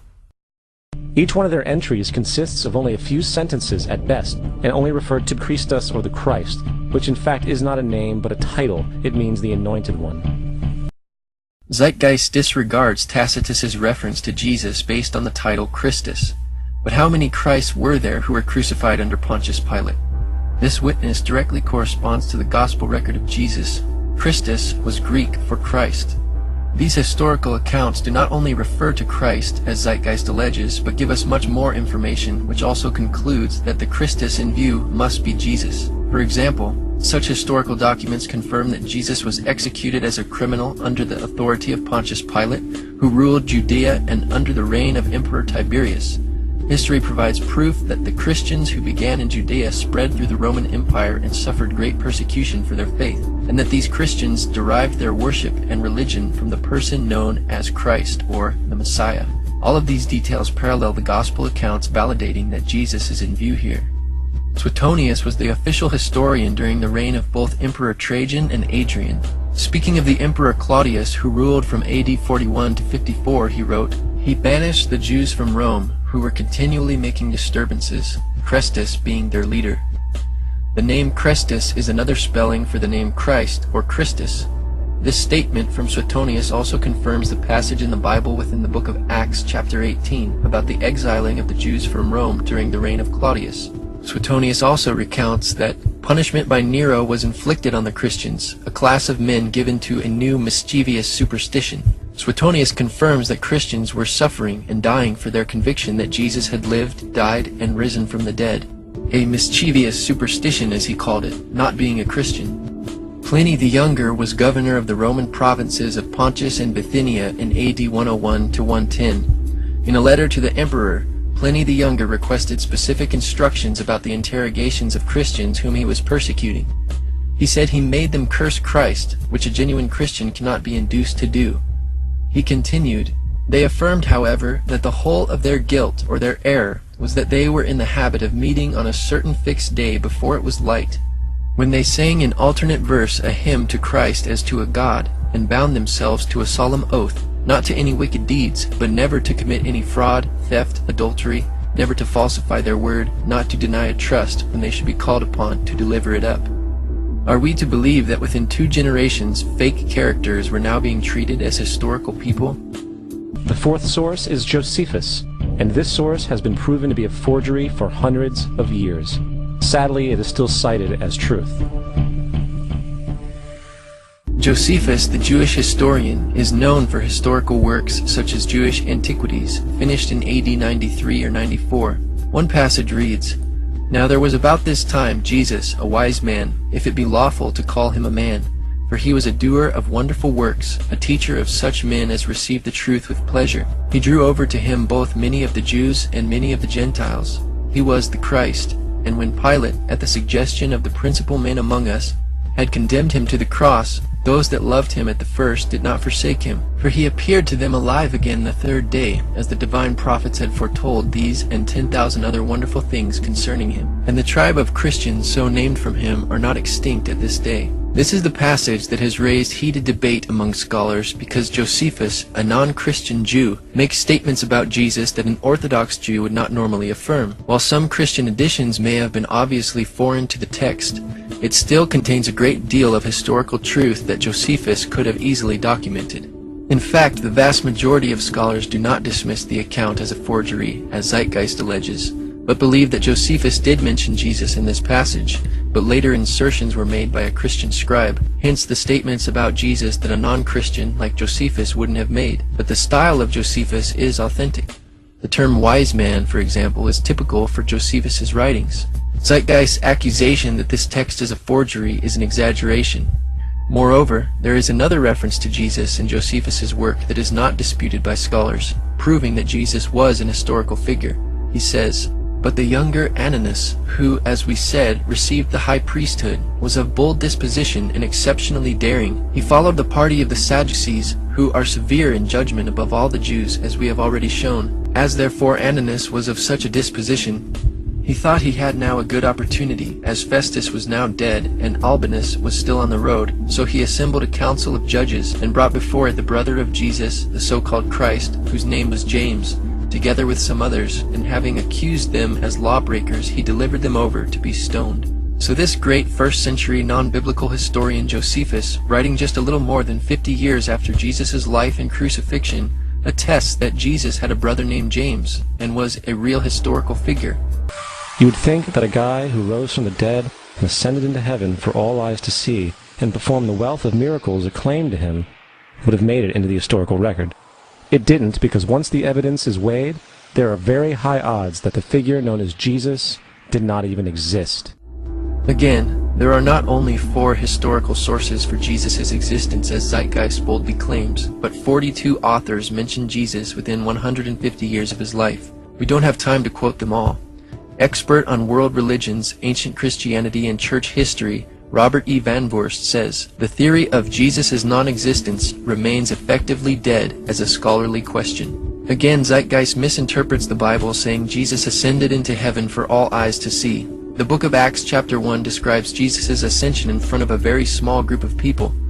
To disregard or disbelieve his miracles and resurrection is one thing, but to claim that he never existed in the face of all the evidence is a premise rejected by even non-Christian historians and scholars. Richard Burridge and Graham Gould state that the questioning of Jesus' existence is not accepted by mainstream critical scholarship. Robert Van Voorst has stated, "The non-historicity thesis has always been controversial, and it has consistently failed to convince scholars of many disciplines and religious creeds. Biblical scholars and classical historians now regard it as effectively refuted." It was the political establishment that sought to historize the Jesus figure for social control. By 325 AD in Rome, Emperor Constantine convened the Council of Nicaea. It was during this meeting that the politically motivated Christian doctrines were established, and thus began a long history of Christian bloodshed and spiritual fraud. And for the next 1600 years, the Vatican maintained a political stranglehold on all of Europe, leading to such joyous periods as the Dark Ages, along with enlightening events such as the Crusades and the Inquisition. Regarding Constantine, Dr. Ben Witherington III writes, "What then did Emperor Constantine have to do with all of this process? Constantine ruled as Roman Emperor from about AD 313 to 337. The truth of the matter is that he didn't take full control of the empire before 324, or very shortly before the Council of Nicaea. This fact alone should make evident that most theological issues, including those about Christ's nature, had taken a rather definite shape and trajectory before Constantine had anything to do with them. At the Council of Nicaea, Constantine seems to have favored Christ's true divinity, but he was no theologian, and it certainly wasn't he who wrote the Creed of Nicaea, nor can it be said that he determined the canon. Constantine mainly pronounced the benediction on the deliberations that had already been formulated." Zeitgeist is correct about the Roman Catholic Church's long history of bloodshed throughout the Dark Ages, the Crusades, and the Inquisition. However, these facts do not negate the credibility of Christianity, but rather demonstrate the sinfulness of man. Regardless of how later professing Christians behaved, Jesus taught his followers to love all people, including their enemies, and to remain peaceful with all people at all costs. Violence, bloodshed, and spiritual fraud in the name of Jesus does not come from the Bible, nor does the New Testament condone such events. But it came from the Roman Catholic Church. It was also the Roman Catholic Church that embraced pagan sun god worship. Anybody who reads the New Testament for themselves will see that violent Christians live contrary to what the Bible teaches, and are therefore not followers of Jesus at all. As presented earlier, there are numerous non-biblical historians who speak of Jesus. Thus it was not the political establishment that sought to historize Jesus. This is not to say that the Bible has not been perverted and taken out of context by the political elite for social control throughout history and even today. In the secret FEMA plan to use pastors as pacifiers in preparation for martial law, this debriefing tells pastors to help implement FEMA and Homeland Security directives. FEMA directors told pastors to preach specific passages to their congregations like Romans 13, the Bible passage often taken out of context by dictators like Hitler to hoodwink Christians into supporting him. While the Bible teaches in Romans 13 and 1 Peter 2 that God has given law enforcement officials of worldly governments the right to enforce penalties of crimes and to go to war against other nations, this is not a Christian duty. The Bible does not teach Christians blind submission to authority, but in many cases to resist the ordained powers in order to obey what God has commanded. If the state's orders are in conflict to Jesus' teachings, including murder, war, idolatry, etc., then resistance to those powers is obedience to God. Zeitgeist's argument is invalid because there are several examples of civil disobedience in the Bible. For example, Daniel chapter 3 documents a few of the Hebrews' unwillingness to compromise the commandments of God in submission to the Babylonian Empire. Exodus chapter 1 speaks of the Hebrew midwives who refused to obey the Egyptian Empire's commands to kill male babies. And Joshua chapter 2 documents the harlot Rahab who housed the Hebrew spies and hid them from the authorities. The book of Acts is full of examples of how the apostles of the early Christian church disobeyed the Jewish authorities in order to preach the gospel. Peter taught to obey God rather than men. Though the Christ myth theory, also known as the Jesus myth, is not original, it is very recent, historically speaking. The antecedents of the theory can be traced directly back to French Enlightenment thinkers Constantin-François Volney and Charles-François Dupuy in the 1790s. Proponents and authors cited in the Zeitgeist transcript have recently repopularized the theory. The questioning of Jesus' existence is not accepted by mainstream scholarship, as stated by Richard Burridge and Graham Gould in their book Jesus Now and Then, page 34. Michael Grant states on page 199 of his book Jesus, an Historian's Review of the Gospels, that the Jesus myth thesis fails to satisfy modern critical methodology and is rejected by all but a few scholars. Graham N. Stanton writes, "Today nearly all historians, whether Christians or not, accept that Jesus existed and that the Gospels contain plenty of valuable evidence which has to be weighed and assessed critically. There is general agreement that with the possible exception of Paul, we know far more about Jesus of Nazareth than about any 1st or 2nd century Jewish or pagan religious teacher." James Charlesworth sums it up. "No reputable scholar today questions that a Jew named Jesus, son of Joseph, lived.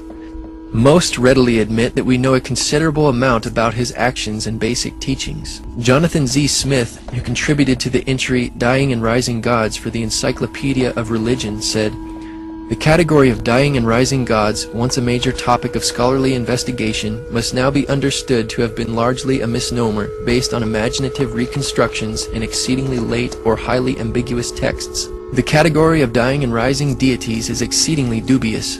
It has been based largely on Christian interest and tenuous evidence. As such, the category is of more interest to the history of scholarship than to the history of religions." Even liberal scholar Thomas Boslooper acknowledges, "Contemporary writers invariably use only secondary sources to verify such claims. The scholars whose judgment they accept rarely produced or quoted the primary sources. Yet Zeitgeist and its sources continue to propagate this theory in spite of all the evidence." In Part 1 of the film Zeitgeist, nearly 200 sources are cited in the transcript. Yet many of these sources are used more than once, and none of them predate Christianity. For example, D.M. Murdoch, who also goes by the pen name Acharya S., is cited 29 times, and Gerald Massey is cited 30 times. The Bible is cited 22 times, almost always with erroneous conclusions. In fact, when the transcript for this film is examined in further detail, we see that less than 25% of these sources are original. Like the French Enlightenment thinkers, Sir James Frazer, cited 4 times in Zeitgeist, wrote The Golden Bough in 1890, when these mystery religions were still mysteries. It is from his work and others that Gerald Massey and Acharya S. get much of their information. However, Frazer's pioneering work has come under criticism by more recent scholars. When the newly accumulated archaeological and textual evidence is consulted, his ideas are no longer valid. Professor of History at Miami University, Dr. Edwin Yamauchi stated, "On the popular level, Sir James Frazer gathered a mass of parallels in his multi-volume work called The Golden Bough, which was published in 1906. He discussed Osiris of Egypt, Adonis of Syria, Attis of Asia Minor, and Tammuz of Mesopotamia, and concluded that there was a common rising and dying fertility god. Unfortunately, much of his work was based on a misreading of evidence." In 1970, John Allegro, another of Zeitgeist sources, wrote a book entitled The Sacred Mushroom and the Cross. He proposes that the earliest Christians were actually a secret cult group that used hallucinogenic mushrooms and utilized the name Jesus as a code word to avoid letting outsiders know about their secret activities. Allegro was criticized immediately by almost every major historical scholar. The Times newspaper of London printed a letter signed by 15 scholars in the Semitic languages who dismissed his conclusions, stating that it was not based on any philological or other evidence that they can regard as scholarly. And what about this amulet of Dionysus as a crucified figure pictured and dated 500 BC in Zeitgeist? Timothy Freak and Peter Gandy, cited 7 times in the film, feature a picture of the amulet on the cover of their book, The Jesus Mysteries. The Zeitgeist claim that this amulet dates back to 500 BC is a lie. Actually, the amulet dates centuries after the 1st century AD, after the establishment of Christianity. One researcher, James Hannum, documented, "Although it features on the cover of the Jesus Mysteries, Timothy Freak and Peter Gandy are actually quite circumspect about the amulet in the text. I emailed them to ask in which book they had found it. Peter Gandy kindly replied that it was in the second edition of Guthrie's Orpheus and the Greek Religion, as well as R. Eisler's Orpheus the Fisher, first published in 1920. Oddly enough, it isn't in the appendix of either of these books. On my next visit to London, I looked both these books up at the Warburg Institute and found the note in Guthrie's work that the amulet was believed to be a fake. In subsequent email correspondence through an intermediary, Peter Gandy eventually came clean.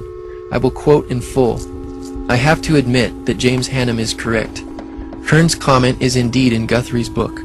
In sum, not only is the amulet shown in the film Zeitgeist and on the cover of the Jesus Mysteries a fake, but at least one author of the book knew it was a fake and kept quiet about it until now. This displays the dishonesty of Zeitgeist's Freak and Gandy, discrediting their researching abilities." First, let me say something about Freak and Gandy's book. I do not recommend that book. I would prefer that no one ever read it. It's only marginally better than Percy Graves' work. Their research is on key parts, it's shoddy, and their source citation is minimal, problematic. There's no way to know when they've gotten something right or wrong without redoing all their research, which makes their book useless. And that's the same complaint I had against Graves' book. To figure out what's in there that's even correct, you have to completely redo the whole work, and why even read the book if you're just going to do all the work yourself anyway? Edward Carpenter is cited 8 times, but is hardly a qualified expert in our current inquiry, but was a socialist poet, philosopher, and early gay activist in the late 1800s. Thomas Doane is cited 19 times in Zeitgeist for his work Bible Myths and Parallels in Other Religions. One researcher responds, in chapter 28, page 282 of Doane's book, he asserts the things you mention about the parallels between Jesus and Krishna, or Krishna, as he spells it. He gives the appearance of documenting his assertions about Krishna being crucified and resurrected, for example, in extensive footnotes. But when you check out the footnotes, each one refers not to an original document for its basis, but to another chapter in the same book. In the case of the critical for Christian's assertion, the Resurrection, chapter 23, he then documents his statements about Krishna on page 215 in yet another footnote, this time again not to original documents of any kind, but to other scholars' books. Higgins' Anacalypsis and Asiatic Researches. I was able to find the Asiatic Researches and could only find one sentence there in which the author unknown simply referred, almost as a passing thought, to Krishna having died and returned to his heavenly seat. What kind of argument, much less evidence or proof, is that? Clearly, Doane is making wild and imaginative assertions here. Acharya S., author of The Christ Conspiracy, was the consultant for Zeitgeist. However, when one examines Acharya's bibliographical material, it is proven to be a rip-off from the material from earlier authors cited in the Zeitgeist transcript. Some of Acharya's most cited material comes from The World's 16 Crucified Saviors by Percy Graves. Any allegations of 16 other saviors who all resemble the same characteristics of Jesus is most likely based on this book. However, this book is an unreliable source. Even atheist Richard Carrier criticized, "The World's 16 Crucified Saviors is unreliable, but no comprehensive critique exists." Most scholars immediately recognize many of his findings as unsupported and dismiss Graves as useless. After all, a scholar who rarely cites a source isn't useful to have as a reference even if he is right. In response to the lengthy and detailed refutations of Zeitgeist, Acharya S. has recently responded in a short 10-minute internet commercial for her books. We will analyze some of her ideas which have not been previously discussed in this film. Why is the information in Zeitgeist Part 1 not widely known? In the first place, because of blasphemy and heresy laws, in the not-too-distant past, people could lose their jobs, friends, families, or even lives for merely questioning Christian dogma, which caused many people to remain silent on these issues. Here is Acharya's first excuse for not having any evidence for her facts. Yet Acharya does not even present any evidence for her excuse of not having any evidence. The blasphemy and heresy laws to which she refers were imposed by the paganized Roman Catholic Church upon Christians who would not follow the Catholics' perverted religious practices, and the only information that was suppressed by those Catholics was the Bible, because it condemned their actions. Also, much of this information can't be found in English, but it appears in other languages, like Greek, Latin, German, French, Sanskrit, Hebrew, and Egyptian. Unless someone can work in other languages, he or she may never encounter these facts. Now Acharya says the reason you can't validate the things she says is because she got them from other languages. and since we can't understand those languages, she is going to avoid referencing them altogether. Many of these parallels between Christ and other gods and goddesses of the ancient world cannot be found in encyclopedia entries, and these seem to be where most of the debunkers are getting their information from. Now she claims the facts cannot be found in encyclopedias and dictionary entries, yet she cites them. Notice the contradiction here. Acharya is citing the very sources which she claims cannot be used to validate her claims. By her own admission, she is not an expert. And reading encyclopedia entries does not make an expert out of anyone. Within 49 pages, she cites Wallace Budge 47 times, who is also cited 5 times in the Zeitgeist transcript. But the unreliability of Budge's work is even recognized by Acharya in the footnote of her companion's guide. She says, "I am aware of the debate concerning Dr. Budge's work, a controversy that some have suggested represents a form of rivalry not uncommon in the academic world or in the world at large. I personally have found nothing egregious about his discussion of the Egyptian religion in English, although I cannot vouch for everything in his hieroglyphic dictionaries, for instance, which are considered outdated in their system of transliterations, but which nevertheless appear to be sound overall." Scholars in past eras were less specialized, and they did in fact make these connections within comparative religion, as my research demonstrates. In reality, Acharya's research does not demonstrate or validate these connections.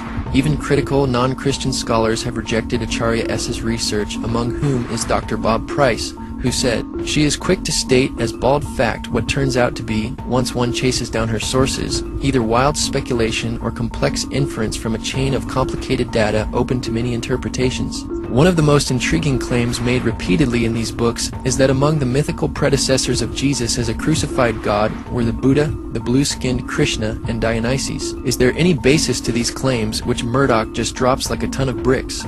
Again, she does not explain where they come from, much less why no available book on Buddha, Krishna, or Dionysus contains a crucifixion account. When Murdoch speaks of the Christ conspiracy, she means it. She really believes the people got together and cooked up early Christianity like a network sitcom. Some of these parallels between Jesus and the other gods represent mysteries, such that these mysteries were not readily recorded. If these mysteries were not written down, then there is no evidence. But somehow Acharya has made a case, despite the lack of evidence.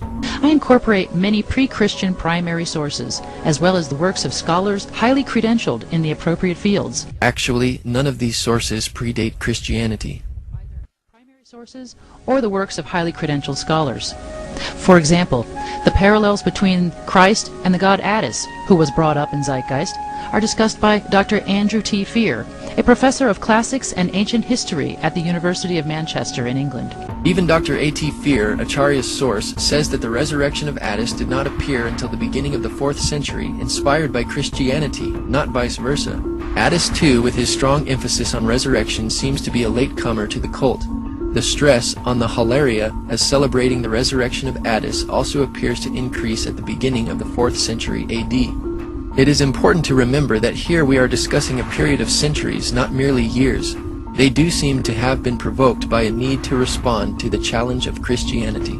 Obviously, this is one of Acharya's strongest claims in support of her facts, since it made the cut into her 10-minute commercial. But her own source, Dr. Fear, embarrassingly admits that these similarities between Attis and Jesus were borrowed from Christianity and not the other way around, as she alleges. The idea of the Indian god Krishna's mother being a virgin is not widely known and is therefore said to be wrong. As demonstrated earlier, the Indian literature says just the opposite, that Devaki had 7 children before Krishna was born. The Bhagavad Gita is then shown on the screen, which is misleading because there is no record in the Bhagavad Gita or Mahabharata of a virgin birth for Devaki.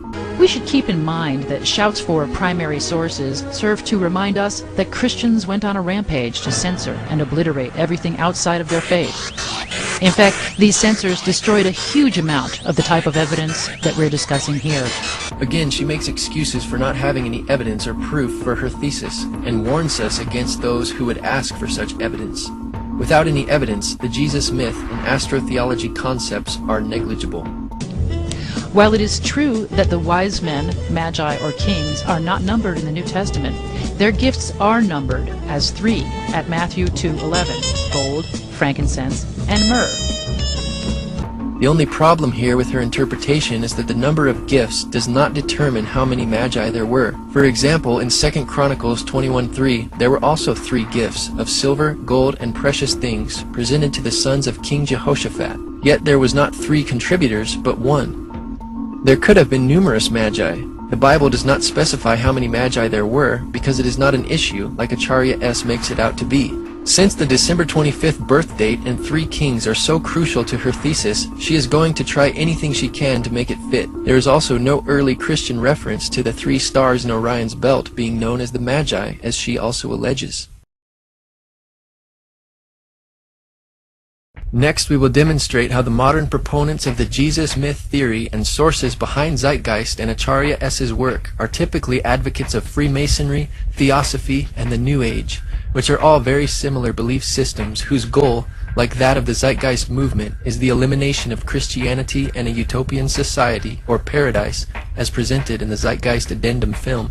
In one of her online articles entitled The Gospel According to Acharya S., she states, "Perhaps the devil brings peace, and not a sword, to humanity. Considering how many people have been killed in the name of God and not the devil, maybe the world is worshipping the wrong entity." She also writes, "The devil is divine." Also cited in Zeitgeist are Godfrey Higgins, Albert Churchwood, cited 6 times, and Manly P. Hall, cited 5 times, which were all members of the Freemasons' secret society. Manly P. Hall, a 33rd degree Mason, wrote on page 48 of his book, Lost Keys of Freemasonry, "When a Mason learns that the key is the proper application of the dynamo of living power, the seething energies of Lucifer are in his hands." Lucifer is a name frequently given to Satan in Christian belief. The usage as reference to a fallen angel stems from a particular passage in the Bible, Isaiah chapter 14, that speaks of someone who is given the name of day star or morning star as fallen from heaven. In Latin, the word Lucifer is the name for the morning star, the planet Venus in its dawn appearance. Though it seems Acharya S. ignorantly and lightly poses the hypothetical of worshipping the devil and the devil bringing peace to humanity, her sources, such as Manly P. Hall, H. P. Blavatsky, and Albert Pike, are much more bold in their allegiance to the devil, Satan, or Lucifer. They not only believed in the devil, but committed their work to the fallen angel, Satan, and his lies. Another Freemason quoted frequently by Acharya S. in the Christ Conspiracy is Albert Pike, who is considered one of the best interpreters of all Masonic ritual. He held the highest office in Scottish Rite Masonry and rewrote all Scottish Rite rituals, which are practiced today. Pike is best known for his work, Morals and Dogma, which is found in the bibliography of Acharya's book. He said, "The Masonic religion should be, by all of us initiates of the high degrees, maintained in the purity of the Luciferian doctrine. If Lucifer were not God, would Adonai, the God of the Christians, and his priests calumniate him? Yes, Lucifer is God, and unfortunately Adonai is also God.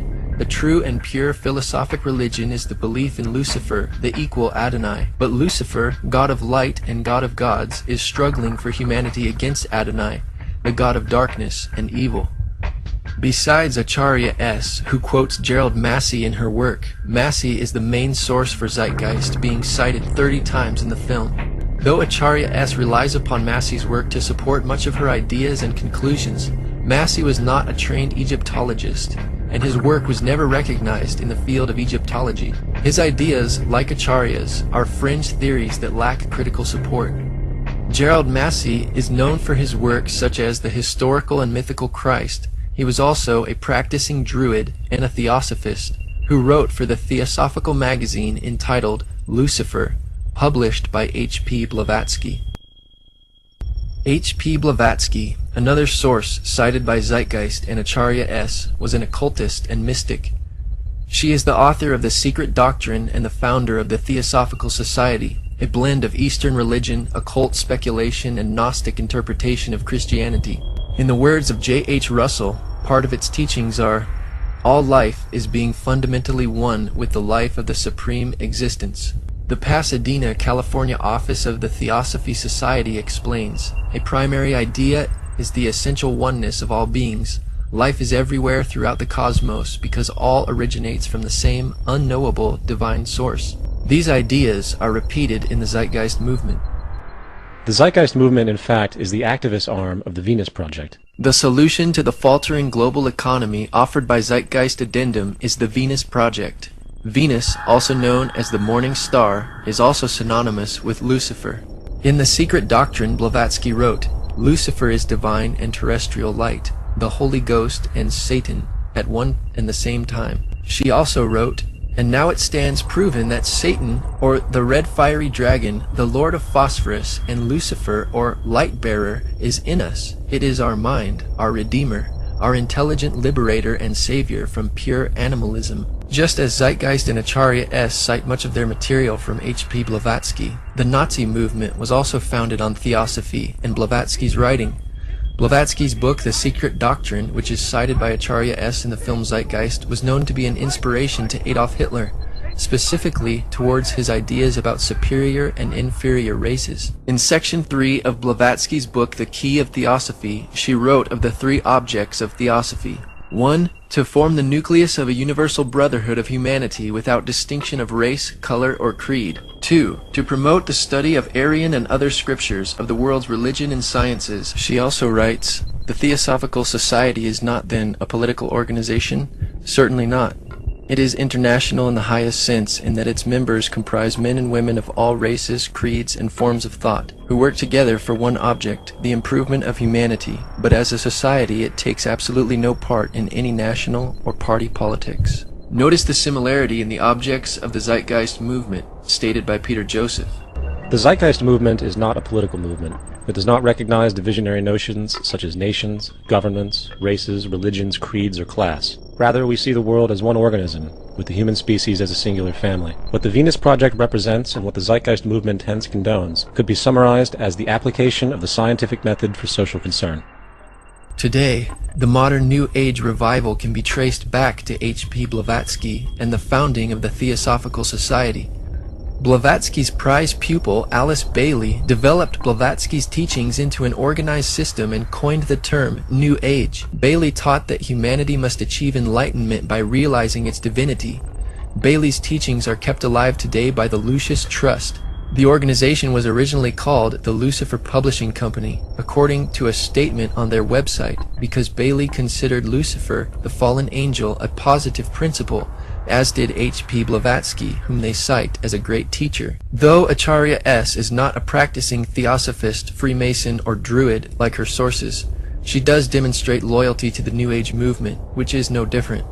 On page 416 of The Christ Conspiracy, she says, "Despite the vilification of the so-called New Age movement, the fact is that we are entering into a new age. The age referred to in the gospel tale is that of Pisces, and through contrivance and duplicity, coercion and slaughter, the fish god Jesus, the Piscean solar avatar, has indeed been with us. But now it is the close of the age, and his time is over. As Hancock says, we live today in the astrological no man's land at the end of the age of Pisces, on the threshold of the new age." The Zeitgeist movie opens with a quote from Jordan Maxwell's Inner World of the Occult. The more you begin to investigate what we think we understand, where we came from, what we think we're doing, the more you begin to see we've been lied to. Maxwell was also heavily influenced by H.P. Blavatsky and Theosophy. Helena Petrovna Blavatsky? Right. Yes, I have all of her works. I think her best work was Isis Unveiled, Part 2, which is theology. Right. And that was an exceptional work. I think that Helena Petrovna Blavatsky, the Russian mystic, was a very wise and perceptive lady. Manly Palmer Hall, one of my very good friends. Manly Palmer Hall, one of my very good friends. This main authority behind Zeitgeist and proponent of the New Age, Jordan Maxwell, believes he was put here by aliens to start his own religion. He is also one of Acharya's sources for the Christ Conspiracy. 2 white glowing objects came in very slow. They were not flying as such. They appeared to be just electronically or magnetically floating. And as they floated overhead, 5 more came in behind them. And at that point, I totally went ballistic. I decided to rent a convertible and drive back up to Area 51 by myself, and no one knew this, and go back out to where we had had this experience by myself, which I did. About a month later, now we're at the beginning of summer, I get a phone call from Paul, my publisher, who lives in Escondido, right down by San Diego. And he's telling me about this young lady who is a past life regressionist. And he said, you've got to go see this girl, she's sensational. And she says, well, and I'm just telling you what she said. She said, they are Pleiadians, and they have brought you here to do something. And you are ultimately going to be a emissary, was the word, an emissary for them. They're going to channel through you. They're going to use you, and they will speak through you. In the end, the most relevant change must occur first inside of you. The real revolution is the revolution of consciousness, and each one of us first needs to eliminate the divisionary, materialistic noise we have been conditioned to think is true, while discovering, amplifying, and aligning with the signal coming from our true empirical oneness. It is up to you. That depends on you and not somebody else. You yourself are the teacher and the pupil, you are the master, you are the guru, you are the leader. You are everything. Freemasonry, Theosophy, the New Age, and Zeitgeist movements all represent a relentless quest towards self-deification and the integration of all knowledge and spirituality in order to create a utopian society where all is one and one is all. The Bible is also in a head-on collision with this movement because, in contrast, it teaches that all is not one, all is not God, and human beings are not God. The Zeitgeist movement and Venus Project Utopia theoretically eliminates this problem of sin and human depravity, saying essentially that sin, evil, and crime is not caused by free will of individuals, but is a product of society, circumstantial experiences, and money. There is no such thing as a criminal. As repeatedly expressed, the monetary system generates corruption by its very construct. As far as society today, the most fundamental condition for offensive behavior is derived from the monetary system. In contrast, the Bible teaches that humanity's crises stem from the evil and sin of humankind. The Zeitgeist movement blames money for offensive behavior, whereas the Bible teaches the love of money is the root of all evil, bringing the cause of sin back to the individual's free will and choice. The doctrines of these movements forever removes any possible fellowship with Christians. The only obvious solution to this problem is the eradication of Christianity, as Acharya S. reveals on page 416 of her book, quoting Zeitgeist source Edward Carpenter. As for Christianity's role in this new age, Carpenter states, Christianity therefore, as I say, must either now come frankly forward and, acknowledging its parentage from the great order of the past, seek to rehabilitate that and carry mankind one step forward in the path of evolution, or else it must perish. There is no alternative.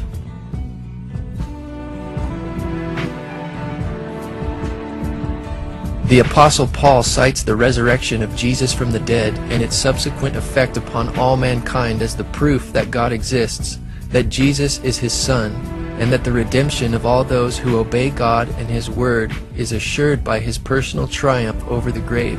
Obviously, the Zeitgeist movement will label the resurrection another myth, as they do with Jesus' historical existence. A cardinal doctrine of the Christian faith is the death and resurrection of Christ. This notion is so important that the Bible itself states, "And if Christ be not risen, then is our preaching vain, and your faith is also vain." It is easy to take the previous verse from Paul's letter to the Corinthians out of context when it is not quoted in its entirety. Paul was making a point in rebuking those who said there was no resurrection, even though Jesus was resurrected. Paul said, "But now is Christ risen from the dead, and become the first fruits of them that slept." Yet it is very difficult to take this account literally, for not only is there no primary source denoting this supernatural event in secular history, awareness of the enormous number of pre-Christian saviors who also died and were resurrected immediately puts the story in mythological territory by association. Also claiming that there is no primary source denoting this supernatural event in secular history is inaccurate. Unlike Zeitgeist claims about the Jesus myth, the New Testament uses primary sources. The writers of the New Testament wrote as eyewitnesses from first-hand information. In addition to the non-biblical sources, the four Gospels are primary and authentic sources for the life of Jesus. Richard Bauckham, professor of the New Testament at University of St. Andrews, Scotland, wrote in his book Jesus and the Eyewitnesses, "The Gospels were written within living memory of the events they recount. Mark's Gospel was written well within the lifetime of many witnesses, while the other three canonical Gospels were written in the period when the living eyewitnesses were becoming scarce, exactly at the point in time when their testimony would perish with them were it not put in writing. This is a highly significant fact, entailed not by unusually early datings of the Gospels, but by the generally accepted ones. We imagine the traditions passing through many minds and mouths before they reach the writers of the Gospels, but the period in question is actually that of a relatively, for the period, long lifetime." Religious belief has caused more fragmentation and conflict than any other ideology. Christianity alone has 34,000 different subgroups. The Bible teaches Christians to be unified in love, regardless of how many professing Christians today behave contrary. Concerning church subgroups, the Apostle Paul spoke against the Corinthian church creating divisions and strife, saying it was carnal to do such in 1 Corinthians 3:3-11. Christianity, along with all other theistic belief systems, is the fraud of the age. On the contrary, Part 1 of the movie Zeitgeist is in every respect a fraud. This film professes to present the authoritative truth on what Christianity and pagan religions teach, yet genuine academic research and scholarship blatantly refutes the vast majority of these claims and strongly supports historic Christianity. In terms of Peter Joseph's ludicrous astrological and historical assertions, there is truly nothing new under the sun.